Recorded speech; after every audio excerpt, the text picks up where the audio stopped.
Prenons le temps d'étudier la parole de Dieu avec le sermon intitulé « Qui sont les aveugles spirituels ?» Voyons Matthieu chapitre 15, verset 13. Il est écrit « Il répondit, « Toute plante que n'a pas plantée mon Père céleste sera déracinée. Laissez-les, ce sont des aveugles qui conduisent des aveugles. Si un aveugle conduit un aveugle, ils tomberont tous deux dans une fosse. » La Bible dit « Ils tomberont tous deux dans une fosse ». Cela ne veut-il pas dire qu'ils seront tous deux détruits?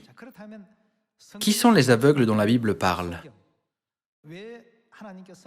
Pourquoi Dieu décrit-il ceux qui ont leurs yeux ouverts et peuvent voir comme des aveugles? Il y a 2000 ans, Jésus a donné de nombreux enseignements aux pharisiens et aux scribes, les soi-disant chefs religieux, qui ont étudié Dieu de manière intensive. Néanmoins, ils considéraient Jésus comme un hérétique, qui enseignait quelque chose de faux,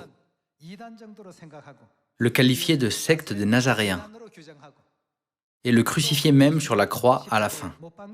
En d'autres termes, ils n'ont pas reconnu Dieu le Créateur en qui ils croyaient, et ont fini par le crucifier. Pourquoi n'ont-ils pas reconnu Dieu? C'est parce qu'ils étaient spirituellement aveugles. S'ils avaient eu des yeux spirituels, ils auraient reconnu Dieu et l'auraient reçu sans faute. Ils l'auraient adoré en disant « Comment toi, le Dieu le plus saint et le plus haut, es-tu descendu sur cette terre, revêtu d'un corps humble ?» Cependant, puisqu'ils n'ont pas reconnu qui il était, ils n'ont pas hésité à le calomnier, à le persécuter, à s'opposer à ses enseignements et même à le crucifier.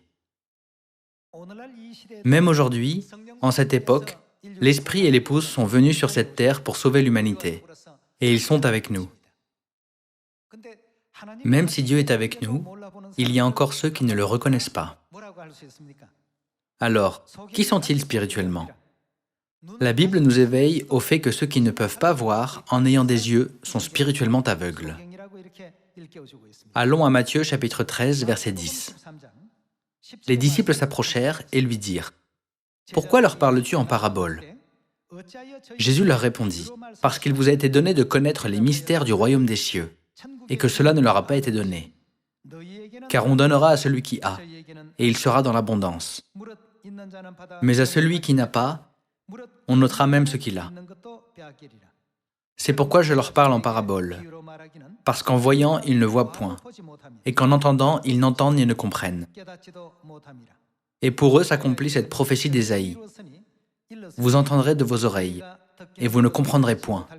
Vous regarderez de vos yeux, et vous ne verrez point. En voyant, ils ne voient point. Cela ne signifie-t-il pas qu'ils sont spirituellement aveugles?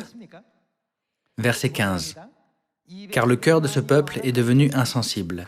Ils ont endurci leurs oreilles, et ils ont fermé leurs yeux, de peur qu'ils ne voient de leurs yeux, qu'ils n'entendent de leurs oreilles, qu'ils ne comprennent de leur cœur, qu'ils ne se convertissent et que je ne les guérisse. Verset 16.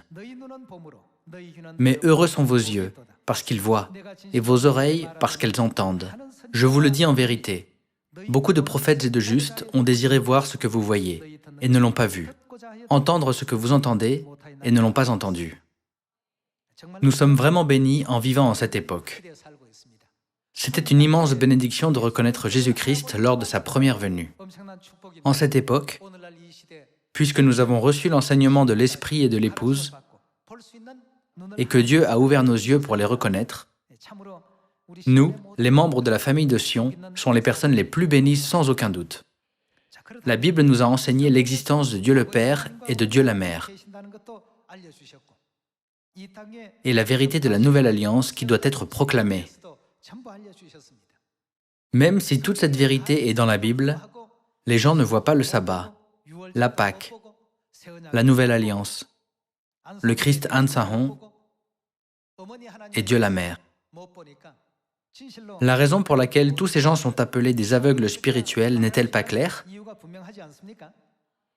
Voyons Psaume 132.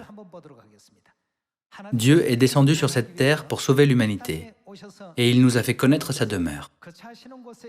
Cependant, il y a beaucoup de malheureux qui ne peuvent pas trouver Sion, même s'ils étudient les versets de la Bible.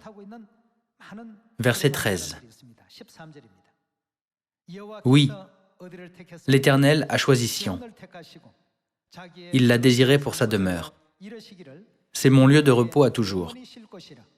J'y habiterai, car je l'ai désiré. Je bénirai sa nourriture. Je rassasierai de pain ses indigents.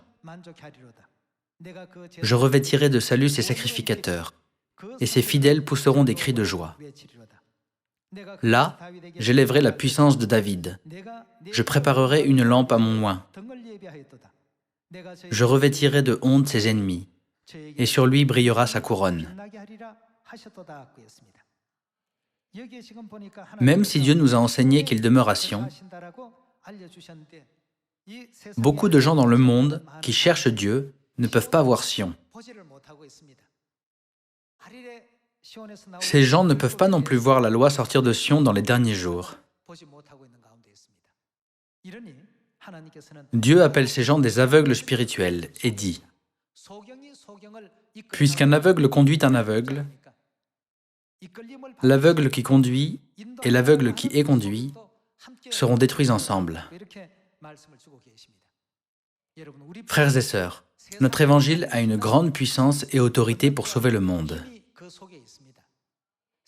Le pouvoir de revivre et de sauver le monde est contenu dans notre vérité. Puisque nous pouvons voir, il est naturel que nous conduisions les autres qui ne peuvent pas voir au droit chemin.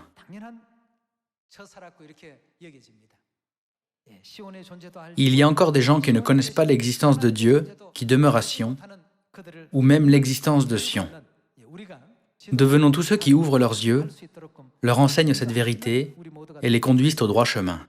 Merci beaucoup.